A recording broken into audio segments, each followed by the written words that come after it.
Hi, I'm Rachel Allday, and this is the Hospitality Breakroom, recorded weekly in our actual break room at the Abode Luxury Rentals offices in Park City, Utah. This season on the podcast, the founder and CEO of Inhaven, Ashley Ching, and her teammate Meaghan Myers will be joining me for the 10 full episodes. Our theme this season is certainty, served weekly with Inhaven. This is your inside look at how local property managers are setting new standards in vacation rentals. Each week, we unpack the real challenges behind the bed, bath, kitchen, and beyond, offering practical solutions, myth-busting truths, and tips from the field. Whether you're a seasoned property manager, vendor, owner, or just curious about getting into the vacation rental space, this series shares the real-life tools and stories that bring more consistency to every stay. Powered by Abode Luxury Rentals in Inhaven, built for those who want to do things better. Hello, and welcome back to the Hospitality Breakroom. We are here on our fourth episode of our series, Certainty, Served Weekly with Inhaven. And today we have the lovely and highly intelligent Ashley Ching and her teammate, Meaghan Myers. Obviously, as we're doing all of these 10 episodes this season with these two lovely ladies from Inhaven. And then especially today, we also have Julie from my team. And Julie works with me at Abode, and she's the one we always talk about and bring up and say she's our property enhancement specialist. And so everyone has heard us talk about the famous Julie, but now she's here in the flesh, and she'll be joining us in the conversation today. So the topic today is kitchens and defining the standards for kitchens. And I think I'm going to throw it to Ashley to kind of lead the conversation. Does that sound right, Ashley? I think we should start with Julie. Julie, so you've developed this awesome program for Abode that really sets standards for the kitchen. Why did you start this? Tell us about pre-standards time period. Well, actually, I was working at Black Bear at the time at the front desk. Wait, let me tell them what Black Bear is. Okay, Black Bear Lodge is the kind of our starter place. Well, Black Bear's when I met Rob when I was dating him, Rob, my husband, who I own Abode with, when I met him, he had this little 2-bedroom condo at a place called Black Bear Lodge, and it's like mid-mountain at Deer Valley. And then Bachelor pad? Was this his bachelor pad? It kind of was. Yeah, it was a second home. Like he wasn't really living there full time, but he was renting it out. And that's part of how our whole story started.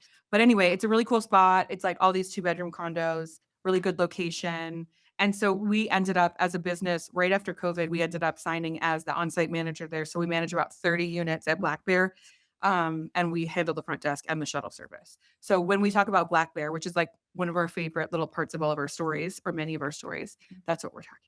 Okay, continue. So working at the front desk at Black Bear, you had many hats. So I was also stocking rooms and doing inventories and things like that daily, which gave me a good little bit of a background in ops and some other things. So I was up there for 2 years.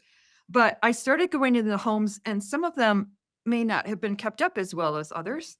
And I started thinking, who's handling this? Like who's taking care of the brand? Who's focused on Yeah, it? who's Yeah. focused on it and making sure that the brand is consistent.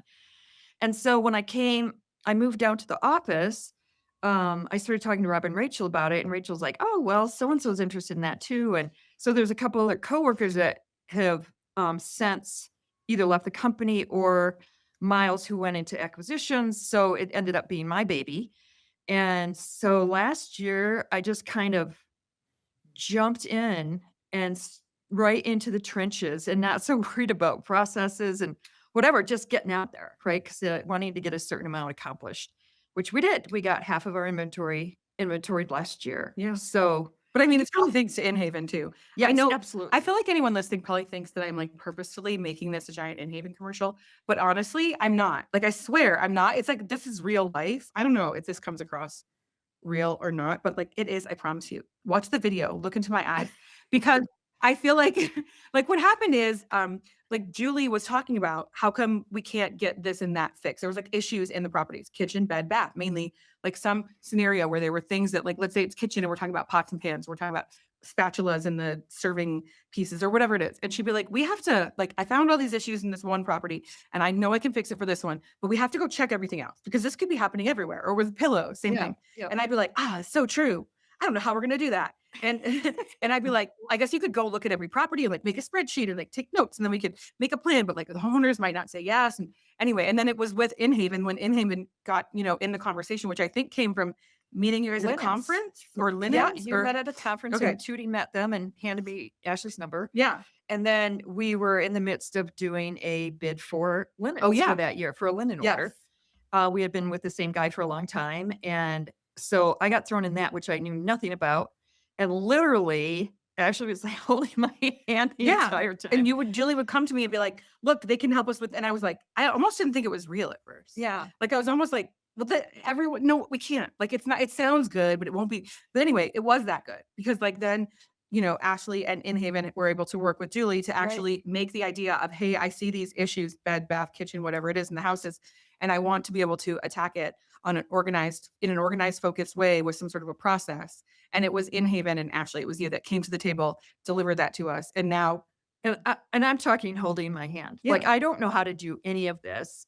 And she would walk me through it and had always so much patience and always got back to me and made me feel like a priority. And I couldn't have done it without her. it's for just like, sure. I think it's given us the process and also all these commercial items that we can order in a much easier way. So I and, feel and like it it's huge. and continues to help me with that Yeah. too, because We're we not kinda- done abusing Inhaven. We are going to find every Right. way that we can maximize our Oh, I kitchen, have a bedrooms, and list. bathrooms. Yeah. But we have, developed over the last year and learned a lot. And also I worked too hard and not smart enough. And so this winter for me was about working smarter, more efficiently, getting the financials, more in a stable order and things like that, which she's been a huge help with. And we are in the midst right now of some new procedures too, that she's helping me with. And we are rewriting our Like our linen inventory stuff, right? no, we're doing that too, but we're also rewriting our owner communications. Oh yeah. Which is a huge deal because we think we're going to be able to appeal to them a lot better. But anyway, back to the subject. Julie, so when you think about standardizing, now this is awesome. When you thought about standardizing, let's go through the kitchen. Let's start with why do you think it's important to standardize like things like dinnerware and glassware and any tips there that you have? Okay. I think that the look is something that as a brand, we want people to expect no matter what house they're in or renting, whether it's Jackson Hole or Park City, or they come back to the same house every year. So that I think, and also making it look clean and modern. So the white plates that I use from Inhaven are classic, nothing super fancy, whatever. And the other thing, like with glassware and cups, everything is of a size that I can fit them in any unit. So That's huge. sometimes there's no ridiculous amount of no space for storage, right? It was not built to have a functional kitchen. And so sometimes I need to really get stuff jammed in there to get enough for the guest. And so all these things were a consideration as I went through all the multitude of houses that we have and all the different types of houses that we have. And so I think that look is fresh and clean and luxury. And I think like the glassware it's simple, but nice, heavy bottomed, but also very cylindrical. So I can put a lot in. And we can replace if there's like, And we replace, yeah, which it's is like huge. the fact that you can get more replacement so easily with Inhaven and not having to like, I don't know, like Julie has stories about how when we would go into a house and she would do the count on the silverware and stuff, and then it would be like before we had Inhaven, and we'd be like, well, there's not enough spoons. Why are the spoons, you read? Why are the teaspoons like always disappearing? I just want to know. The number one loss is What teeth. are they doing? Because they They're have them in swallowing their that? coffee, they have them in their yogurt. You're right. They're walking out the They door. go in the car. I Yeah, mean, they go I in the do it. car. I Throwing have them two- away. I have two Yeah. spoons in the car right now. Throw them away. Yeah. And mine aren't from Inhaven. They should be. So they're probably not replaceable. Actually, they're not. This is another story. Okay, but so the thing about Inhaven that I think is cool is like when we order stuff from Inhaven, right? Like Right. Julie told me this and Ashley's explained it to me further. Like when I used to go to Bed Bath & Beyond, which I used to do for years to get all the stuff, the old mythology of Bed Bath & Beyond when that existed. Like then I would go back and I'd want to replace stuff and I'd be like, okay, they only have 4 spoons instead of 18. I need to get more. And then they wouldn't carry that spoon anymore. And so like Julie has experienced this where tell them what, like this totally. is, I feel bad when Julie told me she did this. but- So prior to this, our boys would take in ops would take inventory So when I was first doing, I'd say, okay, count the silverware. And I'd get a count back that said they have 50. They have 50 what? Just 50 total. 50. Okay. Yeah, silver That's items. not going to help. But anyway, so then I get to the point where I'd go in, and most people have more than one set in there. They're just whatever they've got left from another house, whatever is going in there. And so I would count, try to find the major pattern, and then I would get online and search. And it got so like I would put a tape measure up next to the set because you can find a set that looks the same, but it's not the same length. Can you imagine Right. how many hours I paid for? I'm not mad at you at all. It's not your fault. But like as a business owner, anyone listening, like think about that. Like all the hours I was like, I knew she was doing that. And I was like, okay, that's the only option we have. And I'm paying for someone to spend hours searching for like, that is so not, I that know. is so not like And a good idea. Yeah. Yeah. But that was the only way we could do it. So what I that's a love great for way to restaurant industry. oh my Yeah. God, it's just No, great. do not source from Bed Bath & Beyond or Walmart Right. because those items are super seasonal Right. and they're find them year after year. And so that's why you have to find a supply chain solution that one can sell you the sets, but then you only need to buy those spoons or those forks as replacement, the whole set again, which is, totally inefficient. So Right.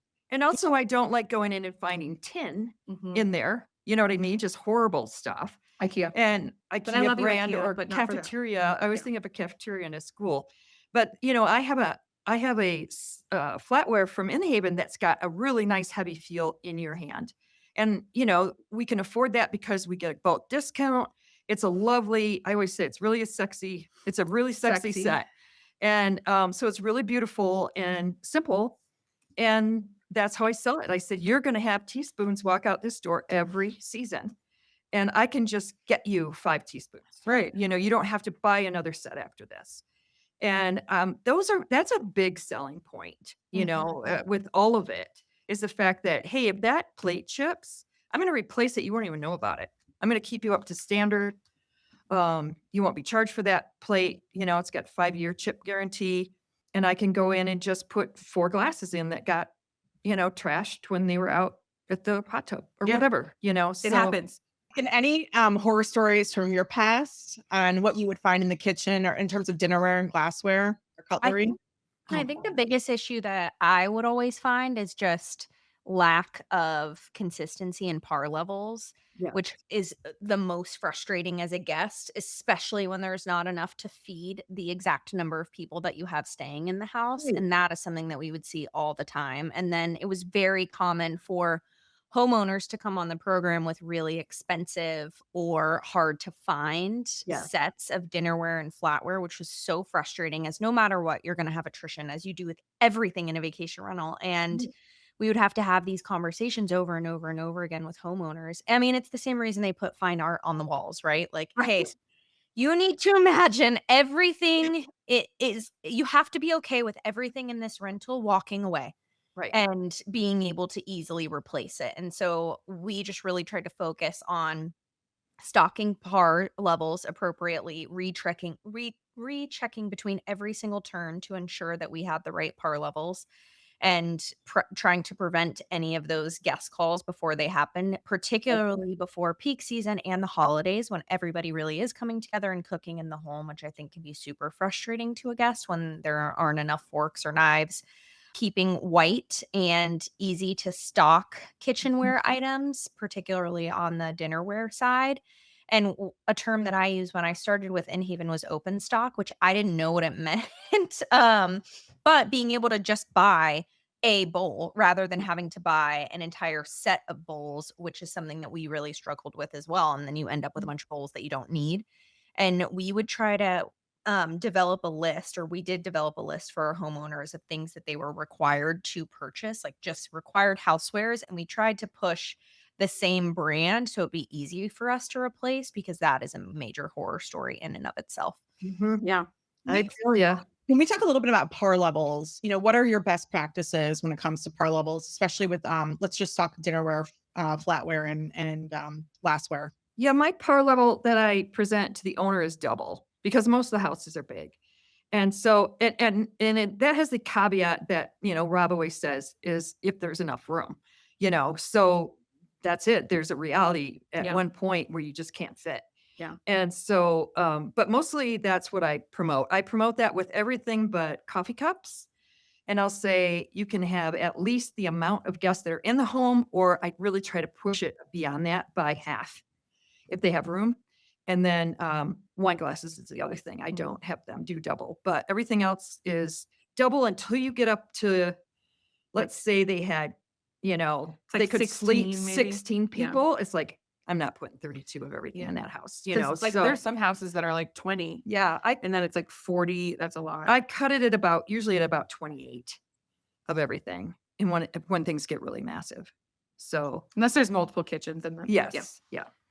So Meaghan, at you, what would have been your best practices? 1.5 par stocked in the house. And then within our warehouse space or office space, if we didn't have any warehouse space available, we would keep our most used SKUs stocked pretty heavily and try to keep that like 3 par amount total of just those like very popular SKUs. mhm, I do that too. So let's move on to the cookware area of the home. Cookware, bakeware. Julie, what are your best practices here? You know, what do you believe? Are you a nonstick pan fan or stainless steel?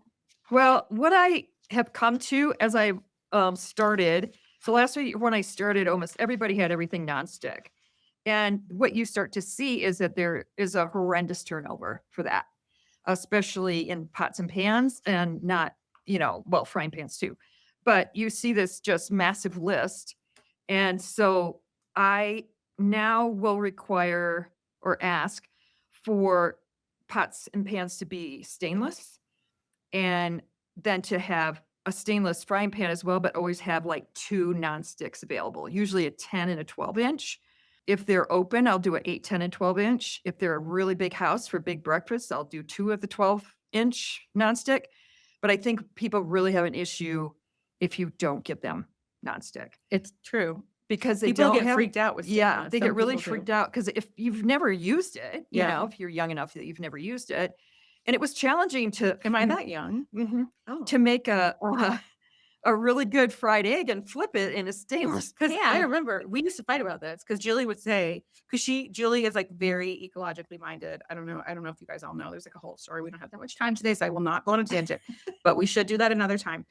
Julie won us this really important green like eco award in Park City. Okay, but she's really careful and pays a lot of attention. And the nonstick pans that peel would drive Julie like straight. She'd be like, "This is unsafe," which is true. It is. And so then she would say, like, "We should really require all the stainless in the houses." And then I don't really cook that well. And I remember I'd be like, "Look, when I got married the first time, I've been married twice. That's another episode too. But the first time I registered because I was only 24 and I didn't know, and I just registered for like the really most expensive stuff I could, and it was stainless. I think these stainless pots and pan set. And then I got them at home, and then I would cook, and then it was like. But it was so scary. Everything's burned. It was my own fault, I'm sure, but I just didn't know how to use it.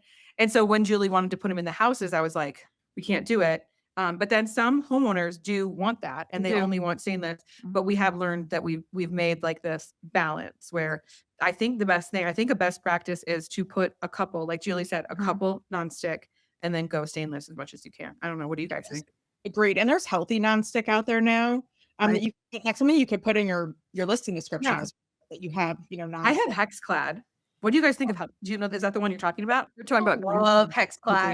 green- I got all Hexclad in my newest house. Yeah. So sponsor us, Hexclad. Okay. So I usually put like 4 variety of sizes, 4 of them in a regular saucepan, and then I ask for a stock pot as well, and then the frying pans on top of that. And like I said, if it's a bigger house, I'll make sure they have some bigger cookware.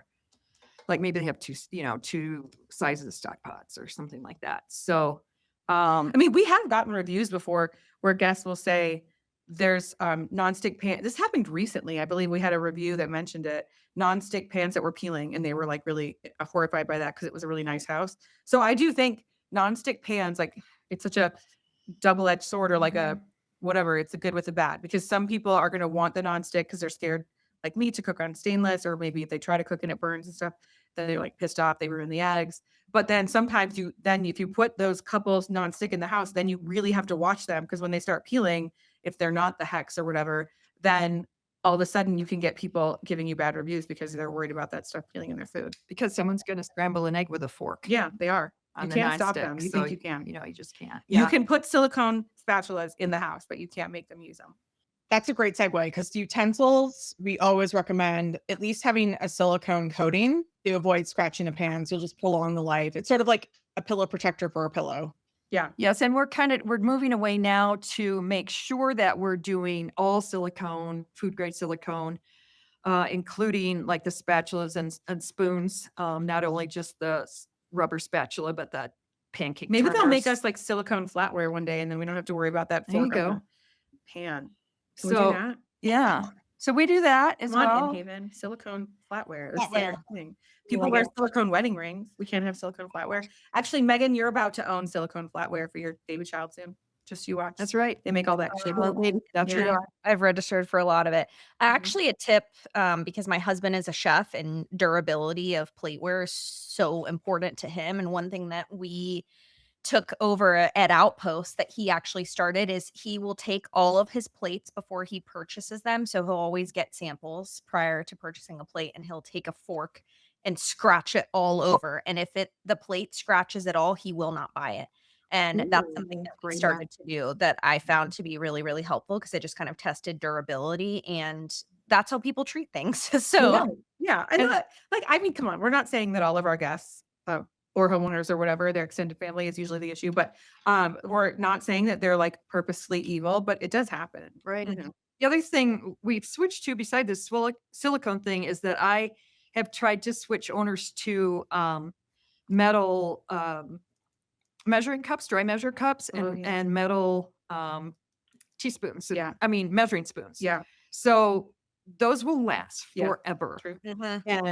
And they're much nicer. And then they don't, start fading and looking ratty as far as the plastic ones go. And always a glass liquid measure. She has like our actual list right here. So we're telling you like play by play if you're listening and you're building out how you're going to do your kitchen inventory. Julie is just telling you exactly how Abode is doing it in case that helps, And then the other which is basically what Inhaven told us to do. But yeah, and the other thing I do is lately is the wine opener. We do a really cute one that's in a lot of our homes that's branded. It's just the looks like a little jackknife and you pop it That's out, our right? logo. And I was using that one day and I'm like, what if I had arthritis in my hand? Yeah. What if Yeah. terrible? I'm a woman that maybe doesn't work out and I'm not terribly strong. So now But she I'm- does work out and Yeah. she is strong. She was literally lifting weights. I'm not even joking in the office yesterday. Not joking at all. Go ahead, I continue. didn't think you saw me. I heard you talk about it. And then so now I'm requiring one of the wing ones. You know what I mean? Oh, yeah, yeah. Does that have a name? She's talking about, in case you're not watching and you can't see the hand gestures, which you should be, because mostly Julie's wearing one of my favorite shirts that everyone in our office has now, and it's from Costco. Sorry. But if there's this shirt, I don't think it's there anymore. Sorry, ladies. You'll have to look on like Poshmark or something. So soft. But it's from Costco and everyone has it. It's so Mhm. comfy. But anyway, if you couldn't see her shirt or her hand motion, she was talking about the wine opener where instead of the kind where you have to screw it, like twist your wrist, like screw it, this is the kind with like those two arms that you can lift or pull down to Yeah. get the wine. Yeah. yeah. So that's my newest revelation. There you go. I love I like it. Okay, and then what about small appliances? Let's talk about your small appliances that you're getting today, and then just talk about some best practices there. Okay, so right now on that list is a toaster that we're getting from Inhaven, a hand mixer, a blender, and that's a Black & Decker. It's not hugely expensive, but it's most highly rated.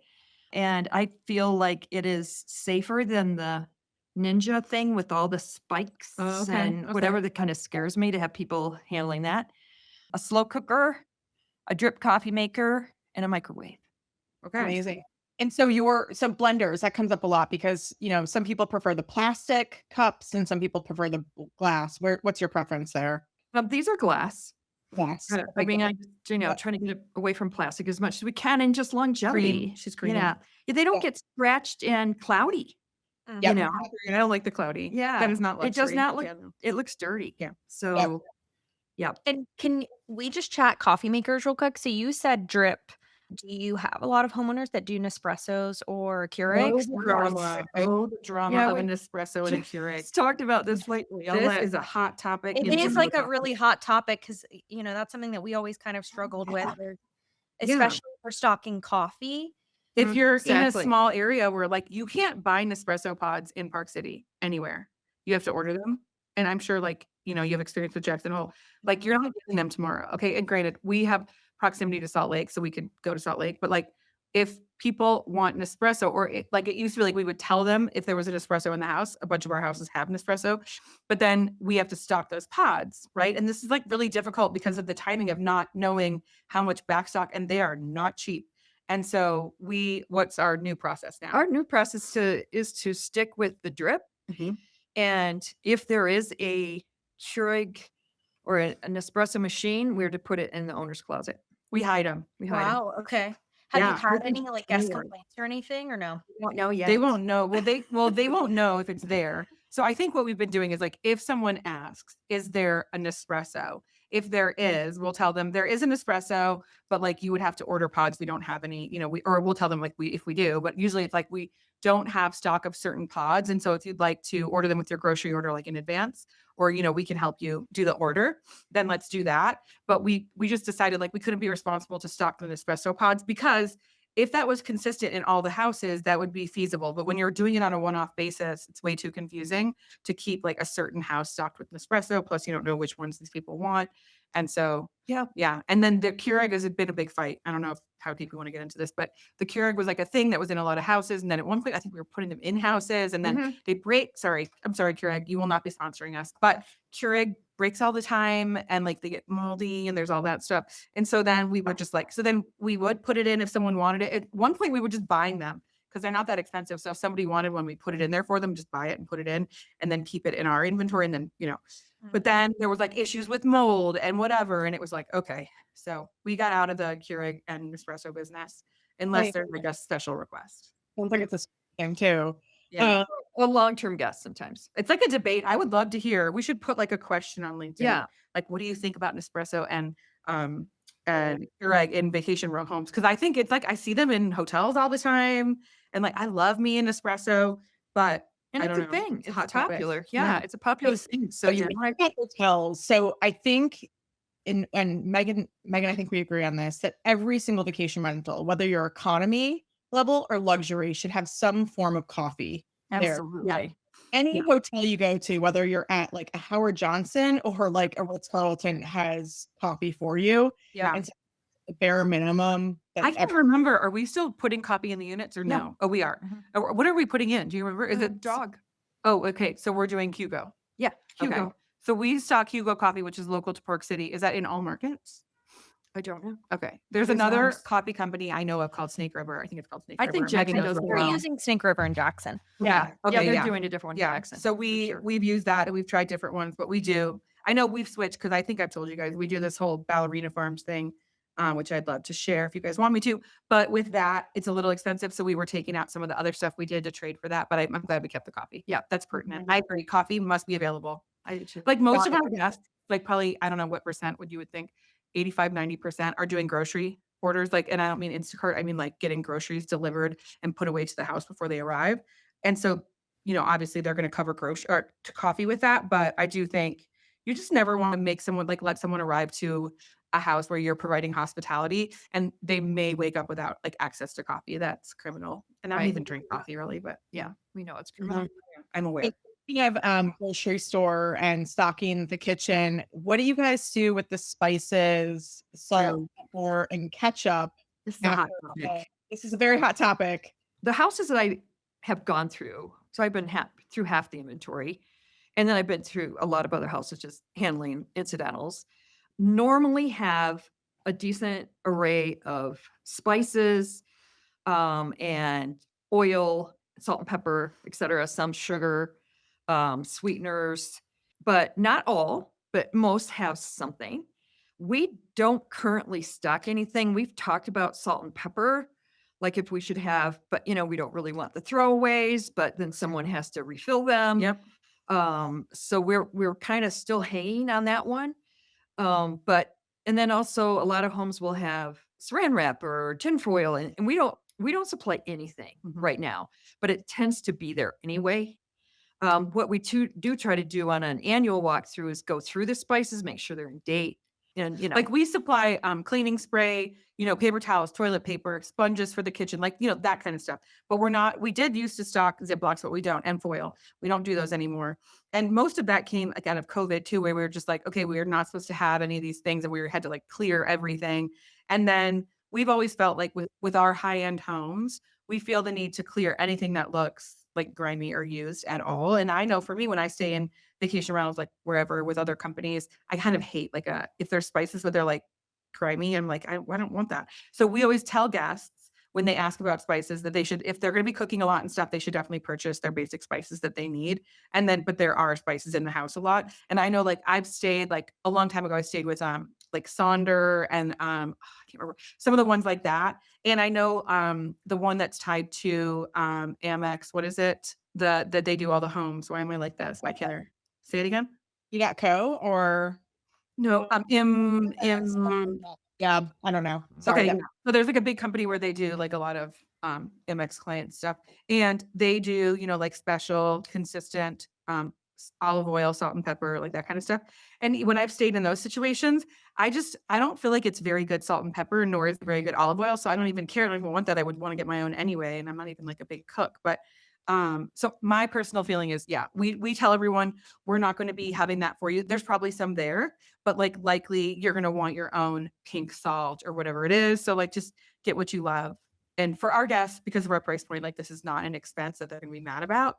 But I do understand in different tiers of properties, like that could be handled differently. But I want to know your opinions. And I do feel like we should start a conversation on this topic on LinkedIn or something, because I think like these last couple topics are hot topics because people do this differently and they have strong opinions about it. Because beyond the things that we just mentioned, if there's any food items in the house, we take them out. Yeah, always. Of You know, course. always. There's not like a can of soup in there, or, whatever, some of the things that we're going to use.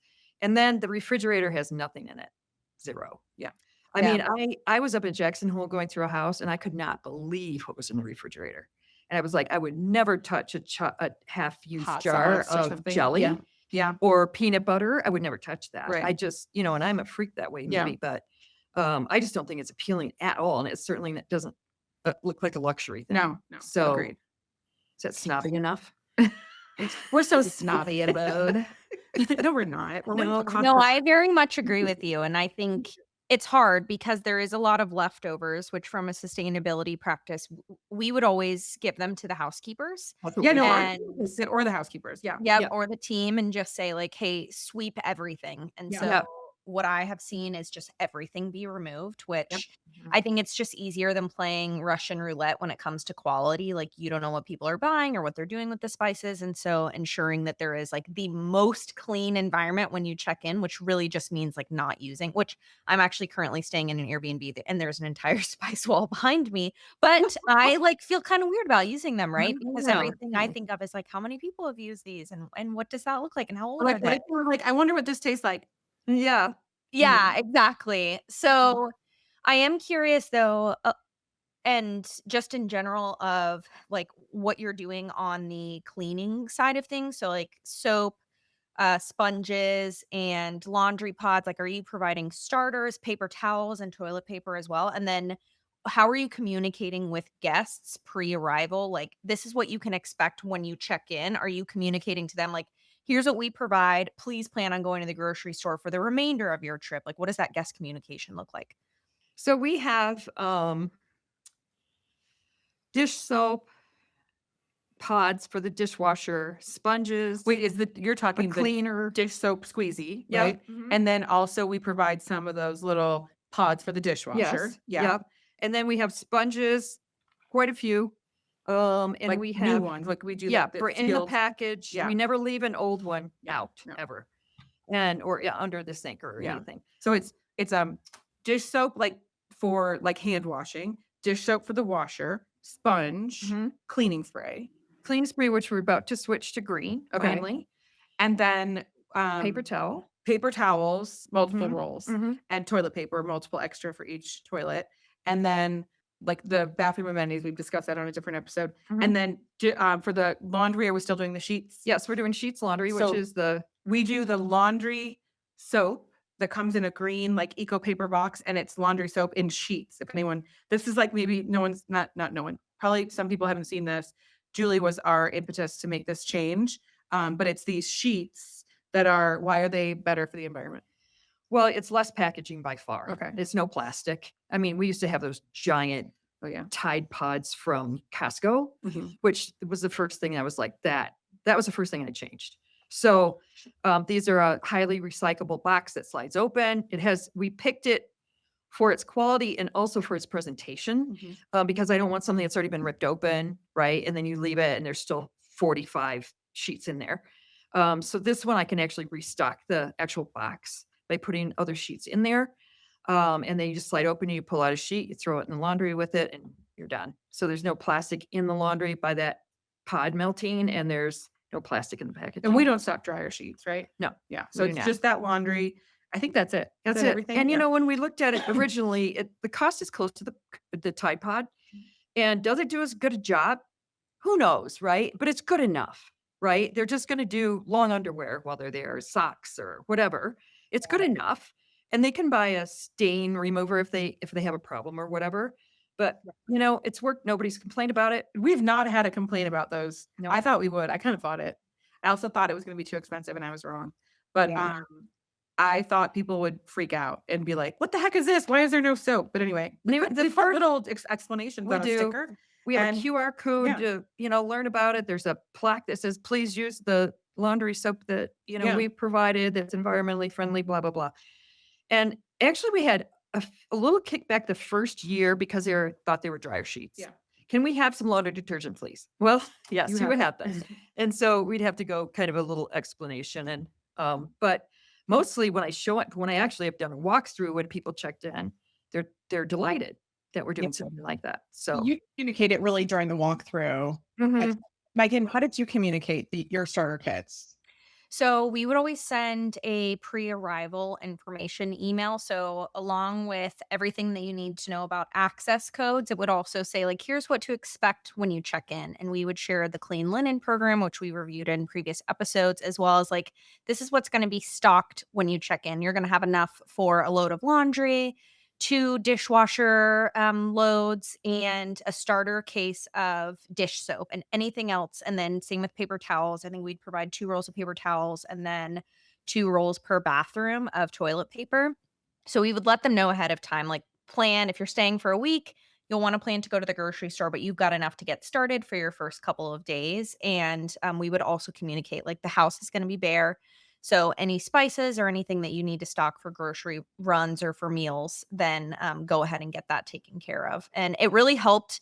Like, I think as long as it is totally up to you as a property manager on what you want to stock or not stock, I think as long as you're communicating it correctly, then it's fine. I agree. Yep. And one thing that Ashley and I were talking about, I think at like 10 o'clock at night 3 days ago when we were in an Uber, I don't even know how we got on this subject, was books with information about the homes, which usually like the kitchen is such a great place because oftentimes it's where the guest has the first impression. They kind of go and gather in the kitchen first, and you either have some type of book in there, or maybe there is a like plaque, which you alluded to earlier, with explanations about how to use any amenities or like appliances that are in the home, or everything is now on like a QR code or online with like a guest app or a guest portal. And so this was like a very great debate at both property management companies I worked at. Like, what is the best way to communicate guest information with guests while they're in the unit? And the books we found to be, they look great, but it was really hard to keep content up to date. And especially when we scaled and we needed to change content that wasn't evergreen, it was such a pain to go back and change those books. But if everything's on a guest app, that's also frustrating because that guest has to download an app before they come in. And then you have to teach them how to use the app, and then they get locked out. And that's a lot of work on the team. And so is there like a hybrid model where you can have a book with evergreen content in it, but then you have to make sure that there's not like jelly spilled or that it's like Yeah. being written on in between arrivals. And so I think that's one like code that I've struggled to crack. Still a debate. We're still like Yeah. our ops team really wants to do books. And Rob and I started with books a long time ago. We did fancy books, leather bound, blah, blah, blah. We tried different things over the years. We stopped doing hard copy books a while ago because of all the reasons you already said. Our ops team, our current ops team, some of them haven't been here that long. They're really hardcore. They want to do books. So I was like, you know what? I've already tried it and I couldn't get it to work, but hey, it's a new day. It's a new dawn. So if you guys want to try it. So they're testing out books in a couple of the houses to see how it goes like for next winter. Maybe they just did it okay. Well, it's a test program maybe it's happening this summer. And so that they can see. So we're still in testing mode after 17 years because of everything you just said. That's still a debate. Another debate we could have like at a conference. I checked into a vacation rental maybe 6 months ago, and it was all QR code based, but it was in a very remote area. And so the Wi-Fi information was on the QR code, but I had no Wi-Fi. Oh my gosh. Managers had to drive to town to a coffee shop to get in touch with the property manager so I could get the Wi-Fi code so my phone would, so I could actually get to No, not acceptable. That's not luxury. QR codes are great, but also have the Wi-Fi written separately somewhere. Yes. These people don't know how to use the QR codes. Yeah. Well, and that's the problem too, is that you get, especially, senior owners, that they're just not into it. They're not into the tech part of it. And you get that response. So they're not going to look at it. Yeah. Well, a lot of our homeowners don't love signage too much in the houses Mhm. because, they're just like, even if we do the nicest possible signage, they're like, I don't want any of that here. Mhm. Wow. It can cheapen the experience when you have like the plexiglass signage. And so Right. finding this like in between and Mhm. trying to cater to all guests. And so I think what I have landed on is anything that is like very pertinent. So like safety information is on plaques that are affixed like non-negotiable in the home, but in a way that's not damaging to the surfaces. And then I prefer a mobile guest experience to I agree on the Wi-Fi information being in the home, like written somewhere. And then versus like a book, which I love the aesthetic of a book, the operational use is horrible. Mhm. And then the app, I think I hate everything about an app. Like I do logging too. in, I hate Me too. downloading Me apps too. personally. We're done with apps. So frustrating. So just like a simple guest portal that's like Chrome or Safari based where you can go in and find everything is my preference. Like even right now staying in this Airbnb, I have to do everything through Airbnb and I'm always like, where is my Airbnb? Like trying to find it. And then I have some information in my messages and then some on the listing page. Yeah. And so I think just a centralized location also is of like the utmost importance because when someone has to go 5 different places to find something, like they're frustrated, understandably so. Understandably. Yeah. Talk about and first impressions. I have 2 questions for the Abode team before Rachel, you have to hop off here. But first is talk about what you guys leave out for the guests because I think this is brilliant. Yeah. So I have always been obsessed with like that, what we leave for the guests. And for years we would leave. And anyway, this is a secret. We're not doing it anymore. So I can tell you, but like, I don't want to get arrested after the fact. I don't think that's possible, but I'm going to be honest and transparent because I believe in that. But we were leaving wine in the houses for every arrival, which is, I think, frowned upon or maybe, No, so were we. but Utah is like it's a whole thing. But yeah, but we didn't know for the beginning few years. We really didn't, but we did know, and then we kept doing it. But okay, shh, don't tell anyone. But anyway, we don't do it anymore. We used to put wine on the counter. We would put local beer in the fridge, and that was like a great thing. And then we would put snacks on the counter. We'd always put like chips and like candy bars. And we started with like putting fancy things like fancy jellied fruits and teas, and nobody wanted. They would show up. They're hungry. They've been traveling. They want like Lay's potato chips and like Hershey's chocolate bars and stuff. So we would put that, and then we put wine and beer, and everybody loved it. But then, over the years, we really wanted to do more local products. And I feel like Julie instigated that and some other people on the team. And so then we started doing like local beef jerky or like beef sticks or like local nut mixes, local in Sun Valley and Wyoming, we were doing local potato chips, which are like those local potato chips, Meaghan and Jackson. I don't know if you know them. Anyway, all these cool like local things. So that's what we've always done. And then just randomly happenstance, I don't know if people listening know what Ballerina Farm is, but if you don't Google it, it'll pop right up, super famous. It's a farm, and they're actually based in Utah, right outside of Park City, and it's an influencer family. And just through a friend of a friend, I realized that I kind of have connection there. And so I had visited that farm, and they make these amazing different products that they sell, which is like it's a dairy farm. So they sell meat and dairy and all these like baked goods. And they actually have really, really amazing protein powder too. Google that, Ballerina Farm protein powder.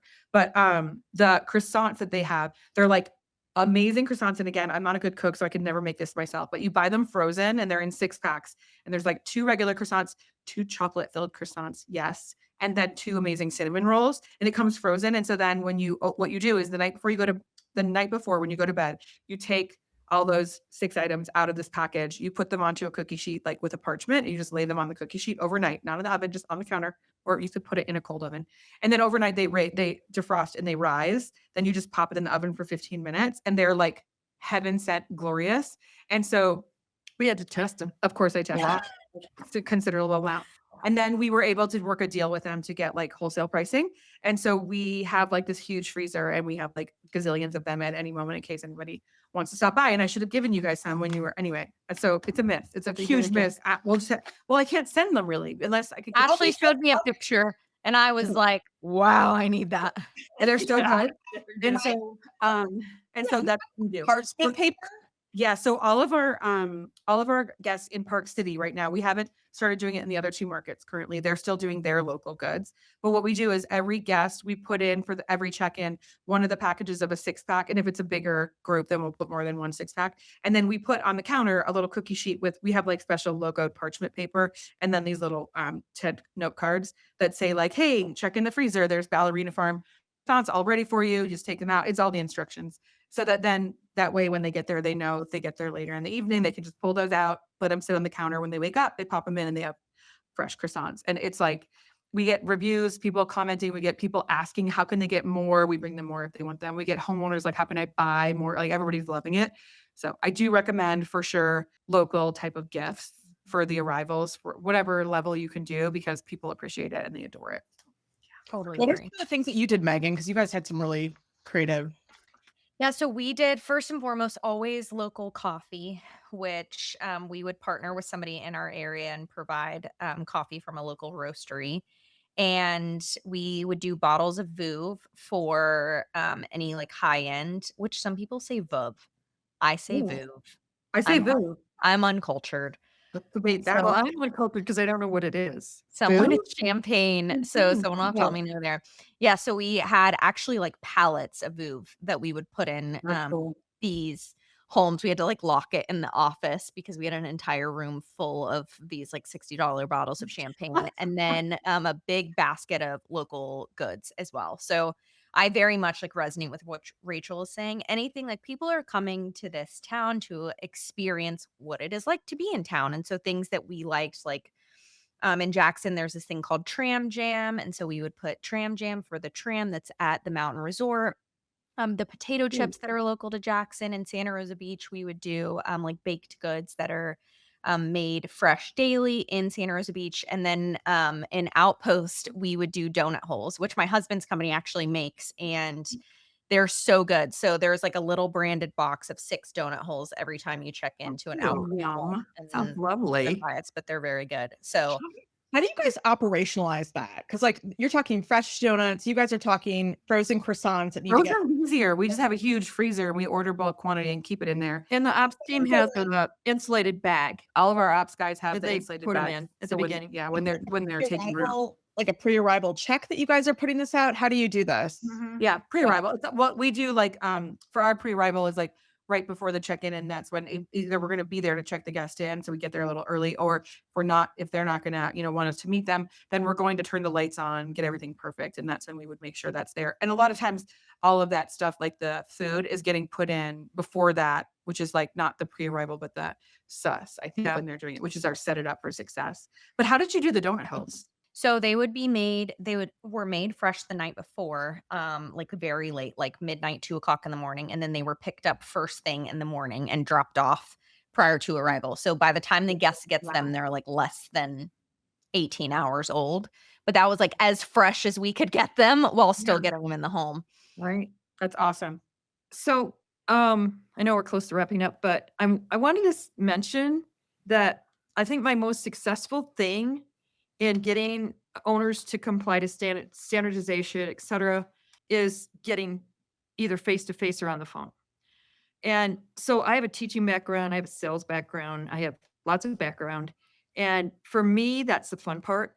And if I can go walk through a house with somebody, and Miles, also our acquisition, sometimes we go out as a team, and we're great together because we kind of both have a layback approach, but an educational one.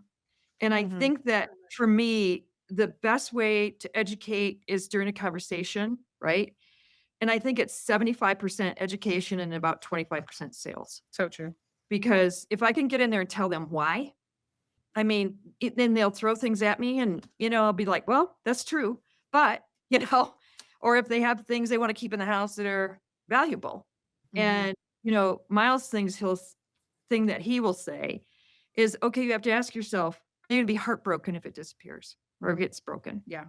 And if you are, and you don't think we can replace it easily, don't leave it in the rental. Yeah.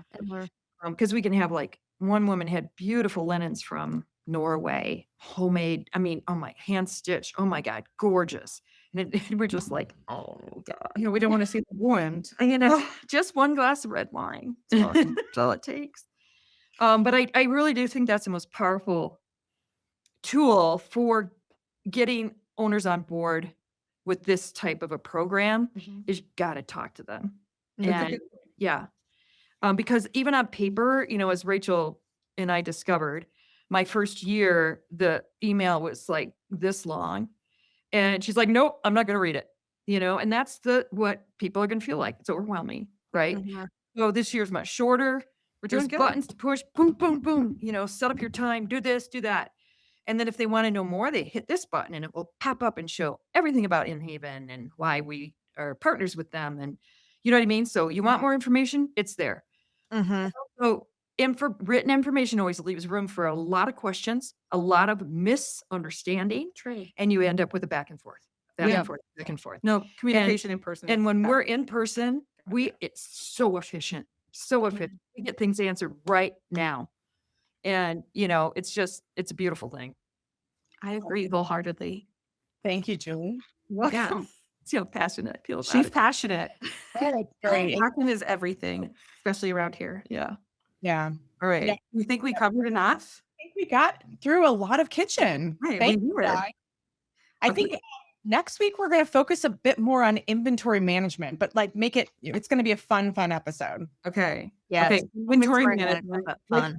This is one we're still struggling with. So I feel like it's very, even though it sounds funny after 17 years, but I feel like it's still very top of mind for us and current. So I'm looking forward to And it. Ashley's helping us with that. Yes. We're So going to become a lot more current this spring.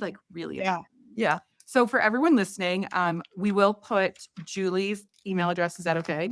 In the in the show notes so that you guys can reach out if someone's listening and they would like to figure out or hear how Julie worked out the program for Abode or how she did work with Inhaven and how that went. Obviously, our contact info is in there. And I don't know, I guess thanks for listening to this. Is our 4th episode of this current season. And I think we're almost halfway there. It's kind of sad, actually. So It's kind wild. of making me sad. Yeah, I wish it could go on Flying forever. high. And you guys are our favorite partners. Really? I mean, look, I talk with them about how we start the cult. We have Yeah. our Inhaven cult. Yeah. Yeah. It's not an actual cult. Okay, you guys, It's we're not not the creepy kind. but kind of. Okay. Okay, but anyway, so we're very thankful for all of our listeners, and we hope you come back next week for our next episode of the Hospitality Break Room.